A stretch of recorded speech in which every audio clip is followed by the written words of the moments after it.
الحمید. وظایف یا مکلفیت هایی که از جانب الله سر ما گذاشته شده، نماز، روزه، زکات، حج، این کلش امانت است. این به مو سیستمی که الله ما را فرمان داده باید انجام بدیم و او را تسلیم بکنیم. اگر نکردیم این امانت اجرا نکردیم. امی قسم وظیفه که در دولت برات داده میشه، در مسجد امامت مسجد امانت است. تو که شاگرد داخله کردی این امانت است، تو باید ایره در سر برسانی، در هیچ کدام از این خیانت نکنی. اگر ما دیگه آیات قرآن هیچ نگیریم، فقط هم یک آیت بگیریم، قرآن برای ما گفت ولا تخونوا اماناتکم، در امانتایتان خیانت نکنی. علی هر وظیفه برای تو سپرده شده، چی قسم معامله امروش بکن. و انتم تعلمون، در حالی که شما میدانی. این مانا نیست که اگر نمیدانی پروا نداره، به خاطری که کسی نمیدانه نمیفهمه که اینجا خیانت شده، الله او را معاف میکنه. چرا نمیدانستی؟ خب قباحت و بدی و زشتیش او وقت زیاد میشه که خب میفهمی که این امانت خیانت میشه، بازم میکنی، این بسیار زشت میشه. چرا که معلومات برات است. اگر یک عالم در یک مسئله خیانت میکنه، امانت ادا نمیکنه، بسیار مردم در گمراهی میفته، نعوذ بالله.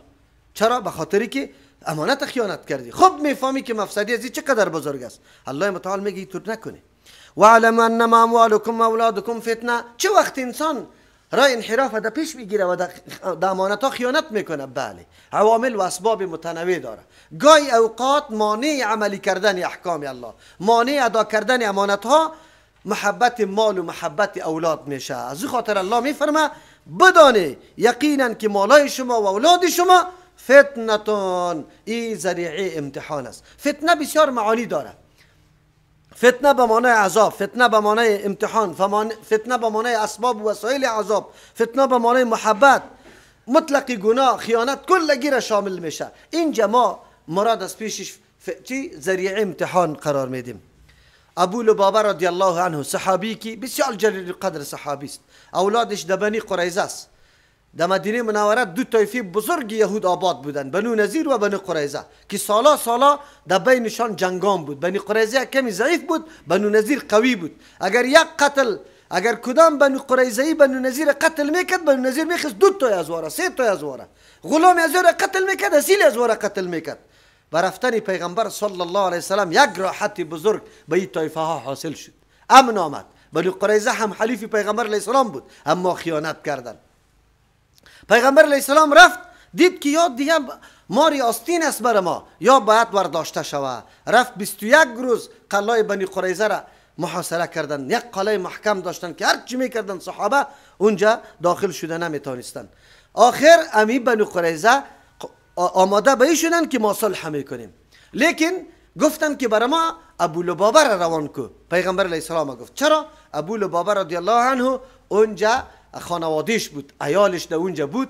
از او خاطر اینجا از اراده و تصمیم پیغمبر علیه السلام ابو لبابه رضی الله عنه خب آگاه بود که رسول الله صلی الله علیه و سلم این مردم بجز از امو کسایی که جنگیست غیر از حلال کردن، یعنی کشتن، دیگر آن نداره. زمانی که اونجا رفت کل زنا و گپا کل در گردش جمع شد. گفت ایره بگو که اگر ما حکم مقرر بکنیم، پیغمبر در حق ما چی فیصله میکنه؟ ابی لبابه رضی الله عنه در حالی که به زبان چیزی نگفت، اما به دست خود اشاره به گردن کرد که این شما را یک دم حلال میکنه. امی دستی که امی اشاره کرد، این موست پیش ما و شما گفتیم که کسانی که مؤمن است وقتی که اگر یک وسوسه شیطانی برش پیش شود، ذکر الله در یادش میآید. ابی لبابه رضی الله عنه دستی فهمید که من سخت خیانت در حق پیغمبر صلی الله علیه و سلم و مسلمانان کردم. چرا این رازی پیغمبر افشا میکردم برای؟ چون که او چند لحاظ داره. یک مسئله ای بود که برش معلوم بود که حتما این کار شده نیست، اگر ما این گپ بزنم کدام ضرر در تصمیم پیغمبر نمیاد. یکی دوم به خاطر اولاد خود، چون اولادش در امرای بنو قریظه در اونجا بود، محصور بود، در زیر تسلط از او بود. به خاطر از اینکه یا رواداری یا یک نوع خوبی و احسان امرای اولادی ما بکنه، اینی گپ خود افشا کرد. الله متعال آیت روان کرد. اگرچه آیت در خصوصی سبب آمده، اما حکم عام است. الله میفرماید که هیچ و خیانت با الله و رسول الله نکنی. این موقع را مال و اولاد باعث نشوه که سبب خیانت الله و خیانت چی؟ رسول الله شوه. نه، مؤمن کسی است که همه چیزی خود قربان دین میکنه، قربان حکم الله و رسول الله میکنه. از او خاطر اینجا الله میفرماید که بدانید که مالا و اولادایتان ذریعه امتحان شماست. بسا مردمای ما میبینیم که مرتکب چی شده؟ حرام شده. به خاطر چی؟ اولاد خود. بسا مردما را میبینیم که دین مکمل مثل که مار از پوست میبره، اما قسم از پوست دین خود، از پوست ایمان خود برآمده. به خاطر چی؟ مال. امروز ما میبینیم دوستی جگری با کفار، کمک کردن، نصرت کردن با یهود و نصارا، با او ظالمای جهانی، مردمای خیلی قوی قوی، صرف به خاطر مال. به خاطر مال قطع از وا کمک میکنه، مسلمان دگیر میده، مسلمان شکنجه میکنه، مسلمان به عزت میسازه، برادر و خواهر مسلمان خود به عفت میسازه، صرف به خاطر حصول مال. میبینیم قرآن برای ما میگه که نمی مال اولاد ذریعه امتحانتان است. الله برای شما مال اولاد داد امتحان میکنه که تو باش آلی اولاد در چوکات دین تربیه شوه، یعنی که به خاطر اولاد چوکات دین انسان اعلا بکنه. مرزایی که اسلام برات مقرر کرده او را بیخی نادیده بگیری. امروز مردم هم طور است. چطور کنیم؟ اولادا زیاد است، ما که دزدی نکنیم، ما که رشوت نخوریم. مامورای دولت می گپ نمیزنه؟ 10 سرایال دارم، 5000 معاشم است، این کرای خانم نمیشه، کی نمیشه، چی میکنی؟ ها؟ خیلا کن، کار دیگر را پیش بگی. آیا الله برای تو فرض کرده که همین ماموریت رزقت است؟ اگر ماموریت اعلا کنی باز رزق برات نیست؟ کلیتان یک جای شوی، از دولت مطالبه بکنی که اینی قدر معاش ما باید شود، اینی قدر کار میکنیم، این قدر معاش داشته باشه. رای حلالی ما، لیکن این گپا نیست، فقط برای خود بهانه میگیره. الله متعال میگه که بله، مال و اولاد فتنه یا سبب امتحان انسان است. و ان الله عنده اجر عظیم. بله، یقینا الله متعال به نزدش اجر خیل، پاداش خیلی بزرگ است. اگر تو رای الله را در پیش گرفتی، غم اولاد نخوردی، غم مالت نخوردی، خیر است که مال تباه میشه. الله پیشش اجر و پاداش بزرگ است، هم در دنیا هم در آخرت. مورد دنیا خو مورد امتحان الله متعال بود، میدان امتحان الله متعال بود. تو را امتحان کرده میره، مال برات میده، از کجا کمایی کردی، در کجا مصرف میکنی، چه قسم استفاده و استعمال میکنی، الله متعال تو را امتحان میکنه. اولادت است، یه اولاد باید چی بکنه، چه قسم تربیه شوه، کجا بره، چی نکنه. و با جان او مردم که دختری خود میبره در ستاره افغان، در ستاره افغان او هم اولاد تربیه میکنه. الله برش اولاد داده، لیکن در کجا؟ تاسف است. خود میبینن که کدام اولاد بر انسان بعد از مرگش دعایش برش میرسه. یا ایها الذین آمنوا ان تتقوا الله یجعل لكم فرقانا. ای کسانی که ایمان آوردی، قانون دیگه است. الله متعال عالمی فرماید که اگر همه روشنی یا اما بصیرتی که بر انسان میسر میشه توسط تقوا است. تقوا یکی از جمله ذرایع است که یقینا انسان نجات داده میتونه. چه رقم نجات میده؟ الله برای هر انسان عقل داده، خوب و بد معلوم کرده میتونه، حق و باطل، مفید و مضر، آلوده و پاکه، کلش معلوم کرده میتونه. اما بس اوقات سر می عقل پرده ها میآید، پرده شهوت، پرده غفلت، پرده معصیت، گناه، پرده چیست؟ وسوسه های شیطانی. عقل روشنیش مکمل چی میسازه؟ تاریک میسازه، نمیتونی که باز تشخیص بکنی. اگر کسی میخواد که تشخیص بکنه، از تقوا کار بگیره. قرآن میگه یا ایها الذین آمنوا، کسانی که ایمان آورده، ان تتقوا الله، اگر شما از الله میترسید، تقوا را لازمه خود قرار میدی، اطاعت اوامر الله، خود از نواهی الله حفاظت میکنه، شبهات ترک میکنه، این تقوا میگه. چی میکنه الله؟ یجعل لکم، میگردانه برای شما 3 چیز براتون انعام میده. 3 چیز اولش چیسته؟ اول فتح، یعنی یجعل لکم فرقانا، میگردانه الله متعال برای شما فرقانا، فتح و غلبه که سببی ازی میشه که جدا میشه طایفه حق، گروپ حق از باطل، مثل که در جنگ بدر شد. الله غلبه را نصیبتان میکنه، خود به خود فرقه حق معلوم میشه که فرقه حق کدام است. یک معنا. دوم، فرقانا میگردانه برای شما ذریعه فیصله، آن چیزی که تو توسطش فیصله بکنی، از شبهات برآمده بتانی. الله نوری را در قلبت مندازه که آلی تو بالکل تفکیک کده میتونی، فریب نمیخوری. ما همیشه به دوستا میگیم ترجمه قرآن کریم کسی که یک مرتبه، دو مرتبه، سه مرتبه لازم قطع خود میگیره آدم عامی میباشه، اما الله متعال در قلبش طور یک روشنی را پیدا میکنه، روشنی توحیده، که به مجرد در عالم در نماز جمعه بشینه که سخن میگه میفهمه که اینی سخن ازی بگه اساس نداره، در قلبش نمیشینه. الله متعال اینمی قسم بصیرت برش نصیب میکنه. اتقوا فراست المؤمن فانه ینظر بنور الله، بر روشنی الله نظر میکنه. البته این برای هر کس نیست، برای کسی است که یقینا تقوا را اختیار کرده، یقینا اوامر الله را اطاعت میکنه، از نواهی خودداری میکنه. فرقان است. این ذریعه چی است؟ جدا کردن است. الله متعال امی بصیرت بر نصیب میکنه. از او خاطر ایرا ما و شما نوری دل میگیم، روشنی دل، روشنی دل الله برات نصیب میکنه که تو جدایی میاری. یا ایستا که مراد ایست یعنی او طور فهم درست الله در قلبت میندازه که توسط از او تو میتونی مسائل تفکیک کرده بتانی، یعنی فاصله علمی جدا کننده که توسط علم تو میتونی اینی حق است اینی باطل است. و یکفر عنکم، دوم چیز که برات میگردان اگر تقوا را چی کردی، کفاره میکنه، دور میکنه از شما، عنکم سیئاتکم، گناههای شما را، اینا یا مانا دور میکنه سیئاتکم، صفات خراب شما را توسط تقوا، یا سیئاتکم دور میکنه سختی ها و تکلیف های شما را به سبب ذریعه امی تقوا. تقوا ای فایده ها را دارد. دو سوم و یغفر لکم، بخشش میکنه برای شما الله گناه هایتان، اینا گناه ها معاف میشه توسط تقوا. اگر کسی میخواه که ما یقینا اشتباه سرم نبیه و ما سرم حالات مشتبه نشوه، حیران نشوم که چی کار بکنم چی کار نکنم، تقوا را اختیار کن، اوامر الله را بجا کن، از نواهی خود داری کن، از شبهات خود به خود الله امی یک معیار برات نصیب میکنه، یک قوت نصیب میکنه که تو فرق میتونی در بین خوب و بد و گناه و ناگناه کلش برات واضح میشه. والله ذو الفضل العظیم، الله صاحب احسان بزرگ است. سه انعام نخت خو الله برات داد، اما احسان بزرگی دیگه الله خیلی زیاد است. شده میتونه که الله متعال نظر به امون ملازمتت به امرای تقوا درجات و مراتب دیگر هم بده. پس اینجا برای ما میگه که اثر یا ثمری که مرتب سر تقوا میشه اینمی چیزا هست و هر انسان تلاش به این داره که من باید تفکیک بتانم حق و باطله، من تفکیک بکنم کاری خوب و بده، به خاطری که انجام بدم شه. این وقتی برای انسان نصیب میشه که تقوا را اختیار بکنه.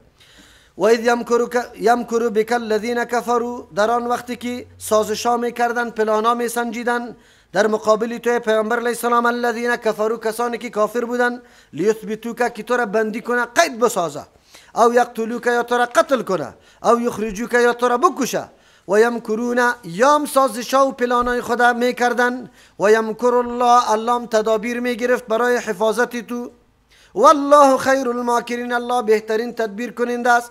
تدبیر الله آنقدر ساده و بسیط است که انسان تعجب میکنه.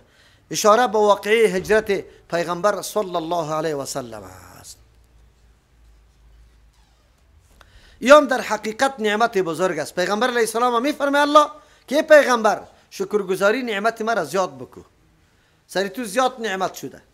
پیغمبر علیه السلام زمانی که یک تعداد از صحابه را به مدینه روان کرد و از اهل مدینه امرایشان دو بیعت شده بود، کفار مکه هم آگاهی پیدا کرد که یک گروه مسلمانان در مدینه رفته، یا فهمیدن که حالی بعد از این هر کس که مسلمان میشه همینطور بدر جای و پناهگاه برش میسر است، همونجا میروه.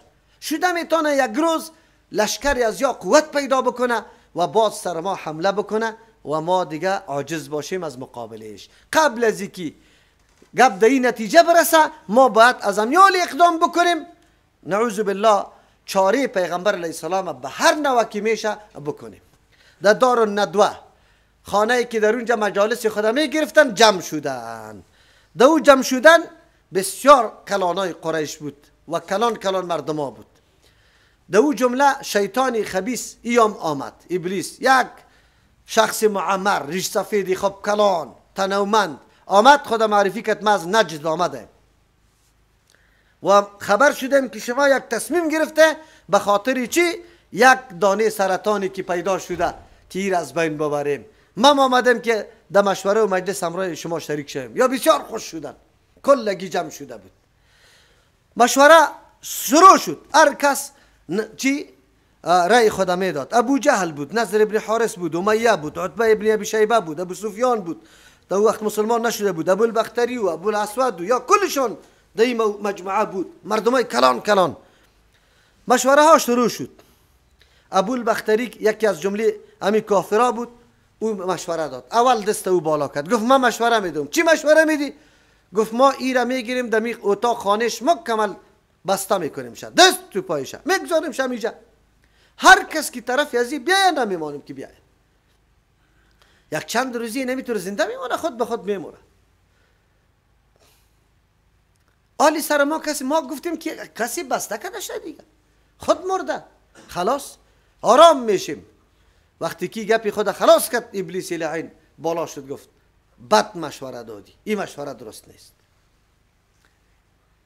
گفت چرا؟ گفت شما میبینی که تابعدارای از این شخص آنقدر فداکار است که از جان خود تیر است. زمانی که آگاه شوند که رهبرشان پیغمبرشان بسته شده، به هر قیمت جان کشه و خود میرسانه ای را آزاد میکنه، نمیگذارش. کلگی تایید کرد که راست گفتی. ابوالاسود یک شخص است. او خیست گفت نه یک کاری دیگه میکنیم. چی کار میکنیم؟ این مردکه را امی دار دیارش بکمل کوچ میدیم شه که آرام دیگه زندگی کنیم. برو در مسافرت تو در غربت در کدام جای میره کدام جای میموره، خیر و خلاص، ما بیخی آرام میشیم. ابلیس لعین باز سر بالا کرد گفت نه این مشورم نادرست است. مردم گفتن چرا؟ گفت وقتی که برای در بیرون آنقدر شیرین زبان است که به یک مجلس خود صدها نفر در گردش جمع میشه. گفت نیروی قوی را پیدا میکنه، علیه شما حمله میکنه، نمیتونی که مقابله بکنی. کلگی تایید کرده. چور ابو جهل خبیث خیست گفت ما مشوره میدم. گفت ما مشوره ای طور میدم که از هر قبیله و خاندان یک جوان باید، خب جوانای قوی جمع شود. از کل همی خاندانایی که در اینجا زندگی میکنه، 50 خاندان است، 40 خاندان است، 100 خاندان است، هر قدر که است، و کل گیر شمشیر میدیم یک مرتبه سری پیغمبر علیه السلام داخل شوه و نعوذ بالله ای را قتل کنه. خاندان عبدالمطلب جمع میشه. آلی قاتل خو یک نفر نیست که قصاص بگیره، نمیتونه قصاص گرفته، چرا در حمله عمومی کشته شده، دیت طلب میشه. کلگی ما دیت جمع میکنیم، خاندان عبدالمطلب میدیم، گپی ما خلاص میشه. ابلیس لعین گفت آفرین، اینمی نقشه بالکل درست است. اونمو بود که وقتی که می مشوره خلاص شد امر کردن که جوانا جمع شود. جوانا جمع شد. شام نشده بود که اتاق یا حجره پیغمبر صلی الله علیه وسلم تحت محاصره قریش قرار گرفت و قصد داشتن که شب سریازی چی بکنه؟ حمله بکنه. پیغمبر علیه السلام علی رضی الله عنه را گفت، مشوره کرد قدش که در بستری ما تو خواب میکنی و بری تو اج نوع گزنده نمیرسه قطعا. با ابو بکر رضی الله عنه مشوره کرد، اونجا آماده شد. تاسف در اینجاست اگر شما سیرت مطالعه بکنی، قربانی که ابو بکر رضی الله عنه داده شخصی دیگری هم قائل نیست. سیست علی رضی الله عنه بچه کاکای پیغمبر دامادش است، اما به فداکاری و قربانی ابو بکر رضی الله عنه نمیرسه.